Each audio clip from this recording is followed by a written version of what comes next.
Rasman yang divonis 1 tahun 6 bulan penjara itu bagaimana? Menanggapi, saya kasihan sama dia. Saya kasihan sama dia.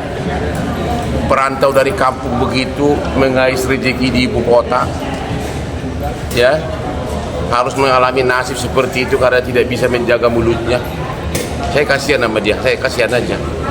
Terutama bagaimana dia cari nafkah, kliennya kan pasti siapa yang mau jadi klien dia gitu loh. Ya, bagaimana nanti nasib para istrinya, ya, kan perlu uang hidup di Jakarta ini, ya. Itu aja, saya kasihan aja sama dia. Bang, ini kalau menurut abang dengan putusan yang bisa dibilang 1 tahun 6 bulan dan denda 200 juta dengan susunan Kalau dari kelakuan dia sih harusnya lebih berat, ya. Cuma ya kalau memang menurut majelis segitu ya itulah menurut majelis. Gitu loh. tapi dari abang sendiri cukup puas nggak sih bang dengan 1 tahun 6 bulan denda 200 juta ini? Bang? Saya hanya bilang saya kasihan sama dia. Dia mau coba bersaing dengan seorang senior yang sudah berterbangan flying to the earth gitu. Kasihan aja sama dia, kasihan. Udah itu aja deh. Bang, tapi kan Kasihan sama dia jadi divonis pidana. Dia juga sebelumnya adalah mantan napi juga, pernah divonis juga kasihan sama dia. Surat basnya pun dibekukan, nggak bisa praktek. Dan sebentar lagi juga ada kasus lagi di Mabes, di mana dia kemungkinan besar akan jadi tersangka lagi. Jadi saya hanya bilang kasihan, tapi saya lebih kasihan lagi kepada masyarakat agar ya udahlah, hati-hatilah memilih pengacara, ya. Pilihlah pengacara yang menurut kamu bisa melindungi kamu.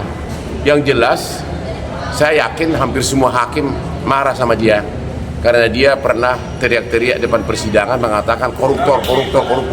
Kalau itu di luar negeri udah langsung dalam hitungan jam itu udah masuk penjara. Bang, ini kan belum ditahan ya bang, karena hari ini Karena di bawah 5 tahun. Nggak apa-apa dia jadi terus sampai 5 tahun lagi, biarkan aja dia. Mau ditahan atau tapi dia akan menderita terus. Sementara aja Rasman kau menderita terus, sementara abangmu ini perkara gede-gede, terus Asprigo cantik-cantik. Lu mau nggak Asprigo gua kenalin? Bang, ini kan ada yang menjadi sorotan nih Bang terkait dengan tadi pada saat di sidang bahwa pihak kuasa hukumnya Rasman Ya adalah kuasa hukumnya kan menurut undang-undang kekuasaan kehakiman dan juga menurut KUHP pasal 214 bahwa boleh putusan dibacakan walaupun terdakwa tidak hadir karena pemeriksaan sudah selesai. Itu boleh kok, nggak ada yang dilanggar, boleh aja. Kalau dari pihak kuasa hukumnya terdakwa sendiri meminta walkout itu memang nggak apa-apa juga, nggak masalah juga bang? Ya, untuk tidak mendengar hasil putusan. Keluar sidang, tapi jelas alasannya nggak berdasar karena memang majelis hakim boleh membacakan putusan walaupun terdakwa tidak hadir karena pemeriksaan saksi, bukti dan sebagainya sudah selesai. Itu jelas di pasal 214 KUHP dan di Undang-Undang Pokok Kekuasaan Kehakiman ada itu. Tapi melanggar hukum juga nggak sih Bang? Apalagi kan ini kan di tengah Ya udahlah, nggak usah ributin kuasa hukumnya deh. Si Rasman itu aja, udahlah. Halo Rasman, pulanglah kau ke kampung. Kau bersemedi di kampungmu, mandi di sungai, mengembala bebek, ya. Kau terlalu beratlah kau bersaing dengan hormat di Jakarta. Aku udah bilang. Kalau kata lagu, kamu salah orang, kamu salah lawan, ya. Ya Rasmani pulang kampung lah kau ke Padang Sidempuan, mandi di sungai kau, ya. Tapi tahu nggak sih Bang? Melihara bebek kau di sana.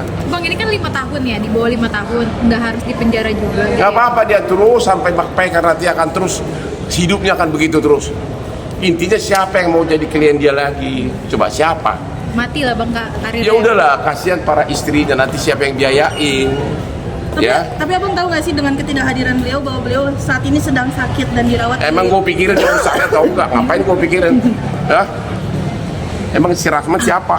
Terakhir bang, botak pulang kau. Pesan terakhir bang disampaikan bang. Pesan yang ingin disampaikan. Ya udah gue bilang, hai Rasman pulanglah kau ke kampung. Ya pulanglah kau ke kampungmu Rasman, mengembala bebek lah kau di sana, mandi di sungai lah kau. Ya, kasihan kau. Saya kasihan lihat hidupmu di sini, ya. Siapa yang mau lagi jadi klienmu, ya? Dia abangmu ini tiap hari perkara-perkara raksasa. Abangmu ini tiap hari perkara-perkara raksasa. Asprigo cantik-cantik. Lu mau bersaing sama aku? Bang Otman mau foto. Hah? Ada yang